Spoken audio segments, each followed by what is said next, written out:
Roy Suryo mengungkap alasan tim kuasa hukumnya menghadirkan artis Krishna Mukti sebagai saksi dalam sidang pra-peradilan terkait penetapan dirinya sebagai tersangka dalam kasus dugaan penyemaran nama baik yang berkaitan dengan polemik ijazah Presiden ke-7 Republik Indonesia Joko Widodo. Menurut Roy, Krishna Mukti dipilih karena sebelumnya juga pernah diperiksa oleh Polda Metro Jaya dalam rangkaian penyelidikan perkara yang sama. Roy menilai kehadiran Krishna Mukti diharapkan dapat memberikan keterangan yang objektif dan berimbang di hadapan majelis hakim sebagai bagian dari proses pembuktian dalam persidangan. Saksi pertama adalah tadi Nurdiansah Susilo, ya, seorang YouTuber, dan videonya juga dijadikan alat bukti, yaitu Michael Sinaga yang pertama. Ya, yang pertama Michael Sinaga, ya, kemudian dua Nurdiansah. Kedua orang ini adalah yang terkait langsung, dan kedua-duanya videonya dipakai sebagai alat bukti, barang bukti, dan ada di dakwaan, ya, peristiwa tanggal 16 Maret 2025 dan juga Michael tadi awal April, ya. Ya, dua orang lagi, Pak Erwin dan Pak Krishnamurti adalah kenapa hadir? Karena kedua orang itu juga mengenal saya dalam situasi yang berbeda. Jadi kita tuh kaya, pengkayaan kualitas saksi kita. Jadi ada yang terlibat langsung dalam video, ada yang mengenal saya sejak lama, semenjak jadi anggota DPR waktu itu. Ya, artinya orang itu kenal lama saya. Apakah dia tahu saya? Apakah dia kemudian dipanggil gitu, dan kemudian dia hadir? Pak Erwin, ya, kenal saya karena juga Pak Erwin juga pernah mengalami kasus yang sama.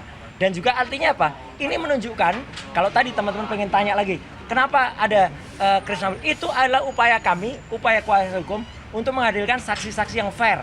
Jadi tidak hanya ada saksi yang seperti sekarang sudah sering ketemu. Saya sudah lama nggak ketemu Krishnamurti. Keterlibatannya dengan ijazah palsu itu apa? Nah, enggak, karena dia itu dipanggil oleh Polda Metro Jaya. Mas, koreksi kalau Ya. saya salah. Ini kalau kasusnya, kalau saya nggak salah, setelah Mas Roy sudah tidak jadi, Bahkan tiba-tiba Krishna Mukti hadir loh, sebagai karena beliau itu dipanggil dapat surat dari Polda Metro Jaya. Dan dia Ya, saksi dalam pokok. tanyakan ke Polda. Nah, makanya tanyakan ke Polda Metro Jaya. Kenapa Pak Erwin juga kemudian dipanggil? Jadi kami itu hanya ingin fair. Kami fair. Saksi-saksi yang pernah dipanggil oleh Polda Metro Jaya kita undang kehadirannya di sini. Ya, itu clear ya. Dan dua yang jelas, kalau mungkin teman-teman akan wah iyalah jelas Mas Nurdiansah, Mas Ian, Michael Sinaga itu kan dekat dengan iya, ini ada dua saksi yang saya ketemu Pak Erwin itu mungkin sudah berapa tahun yang lalu dan nggak pernah ketemu lagi. Dengan Pak Krishnamurti, ya udah lama juga nggak ketemu. Tiba-tiba dia itu jadi saksi, dan ketika beliau bersaksi di Polda Metro Jaya pun saya nggak tahu. Ya, jadi itu adalah atas kepeliharaan para kuasa hukum saya yang kemudian mengatur supaya kami itu menghadirkan saksi yang benar-benar fair. Ya, tidak kemudian ada terkait atau kemudian diajarin dan lain sebagainya, nggak ada. Maka teman-teman bisa lihat, kadang-kadang tadi Mas Krishna agak-agak lupa gitu, nggak apa-apa, ya itu fakta.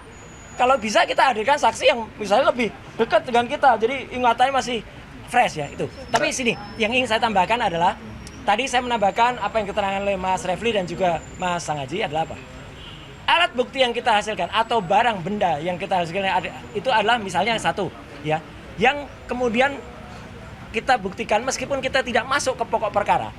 Tapi pasal 32 Undang-Undang ITE, kebetulan sekali lagi mohon maaf sekali, saya harus sampaikan bahwa saya ikut membuat naskah akademiknya.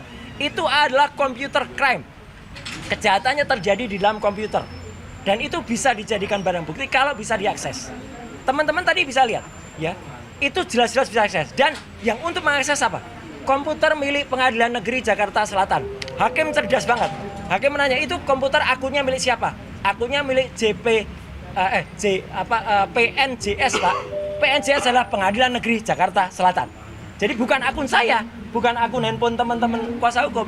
Itu komputer milik Pengadilan Negeri Jakarta Selatan saja yang tidak kenal dengan si Dian Sandi bisa mengakses. Dan lihat apa yang ada di Dian Sandi, nggak ada yang rusak, masih bisa diakses sampai dengan sekarang, masih utuh. Apalagi yang dikatakan itu adalah dokumen analog yang itu kemudian kita bahas adalah syaratnya, syarat formilnya. Kita tidak menguji dokumen analognya, tapi syaratnya ternyata tidak cocok untuk ditersangkakan ke saya, ya sesuai dengan pasal 32. Jadi apa? Mungkin itu sesuai dengan pasal yang untuk pencemaran dan fitnah, tapi tidak cocok untuk Undang-Undang ITE, karena Undang-Undang ITE itu butuh namanya alat bukti yang khusus, yang spesifik, itu butuh komputer. Jadi sekali lagi ya, kita ingin hadirkan yang benar-benar ada 5 video, kemudian 1 link Dian Sandi.